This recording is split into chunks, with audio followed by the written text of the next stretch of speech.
My next guest is an award-winning home designer who knows the power of transformational design. Susan Semmelmann, welcome to the show. Thank you. So glad you're in studio tonight. I appreciate your time. But I want to kind of start with, where did this passion for design get started for you?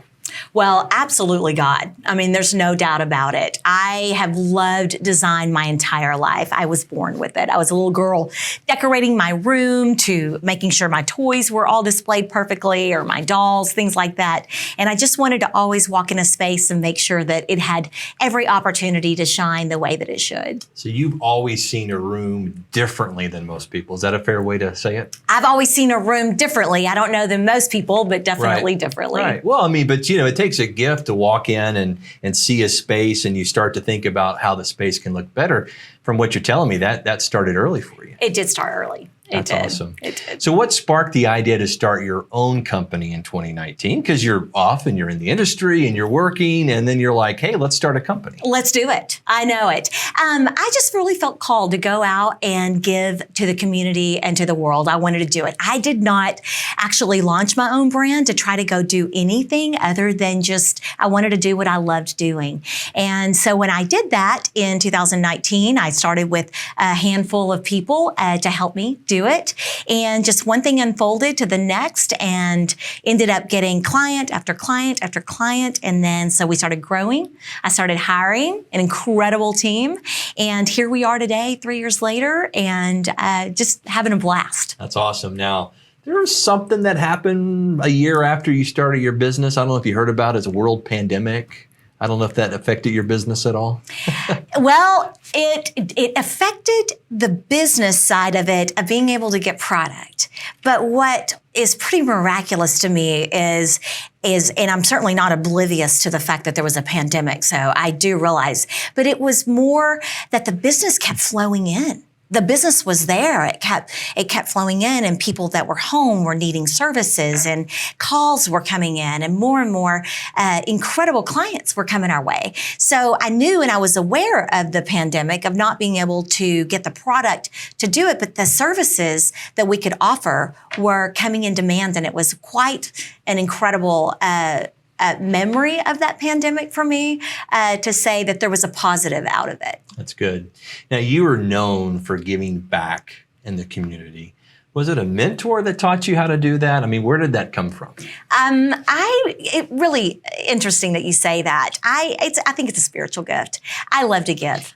You cannot give enough in life. And the more you give, the more you feel incredible about the giving. And you've always heard the more you give, the more you get. I don't give to get, but what I do get is the wonderful feeling of being able to bless people.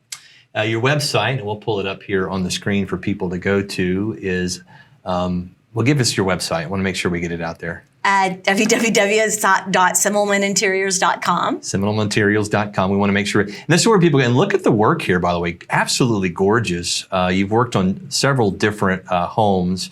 How important is relationships to your industry? Because you're dealing with people, you're coming into their personal space. I would think you have to build a strong relationship. It is top priority. It's actually one of our top core values is relationship. Relationships are everything. It is about the person. It's about their home, their happy space, how they live their life, how they feel when they're in there. So, we go in as designers, and it's not about what we want. It's about what our clients want. And so knowing that, the most fun part about it is being able to go in and give them everything that they wanted for themselves, or they wish they could have had for themselves. That's awesome. Do you work with businesses as well, or primarily just in the home? We do work with businesses. A lot of our clients ask us to do their businesses in addition to their home residences. That's very good. What are some practical tips? So for someone who's watching this and they feel like, man, I want to improve space, what's one or two things we can all do that you see, sort of common mistakes maybe we're making, or one or two things we can do tonight that's going to make the space feel maybe more like home? Well, one, lighten up. So that's the first thing that we can always do is lighten up. I think paint is relatively inexpensive to do for quite a change. So just going lighter, brighter makes everything fresher. And then the other thing is minimize. So get rid of. purge, get rid of it, clean it up, make it more open, more airy, a larger space. And a lot of people can't do that. They'll say, I just can't disconnect from that. And if it's sentimental, I understand that. And we definitely want to keep those pieces and make those very special. But not everything can be sentimental. Sure. So we always say, open it and lighten up. And that's what's so great about working with you, because as you said, there are things about my home that I don't see. I guarantee you, because I'm there every single night. You walk in, all of a sudden it's that fresh perspective and like, why do you have that here? I don't know why we have that here, right? Well, if you move it over here, it's better. So what's next for your companies? Look ahead, 5 years down the road. What do you get excited about? Oh, we are fired up. So in the process right now, just purchased our off-site building for our warehouse. And it's another 7,000 square feet. We have the 10,000 square foot design center and another 7,000 square feet with the potential to build more to be able to facilitate and store all of our clients' goods. And so we are opening up the retail side of the Fort Worth Design Studio right now that we're in the process of finishing that out to be our retail side so that the world can come in and have a designer be able to help them with anything that they want or their needs on any budget. And then also for other designers to come in and use our resources that we want to share with them, knowing that we have things that they may want to share with their clients. You've got a lot of energy. Have you ever thought about having your own TV show, your own design show?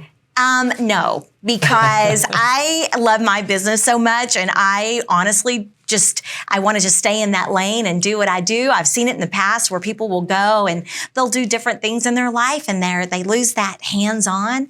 And I just want to remain doing what I do because I love it that much. All right. So Home and Garden Network, not interested. So don't be reaching out. All right. So you've got the business element of what you do as well. You run a business and all the challenges to it.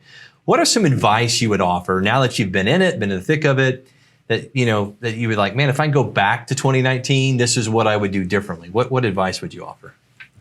Well, it's and people ask me that a lot, actually, to say, what is it? And I just say, and I don't know if you've seen Top Gun yet, but it's don't think, just do it. And that's been my philosophy this whole time. Don't think about it. Don't overprocess. Just go for it. If it's putting your blinders on, however someone wants to perceive it, if it's rose-colored glasses, it really doesn't matter. Just get up, go for it, do it, and the rest is history. Awesome. Thank you so much for your time. I appreciate it. Good advice for you if you're on that fence, and I don't know, often you don't get your business started because you just don't get started. Stick around. This is Create, Build, and Manage Daily.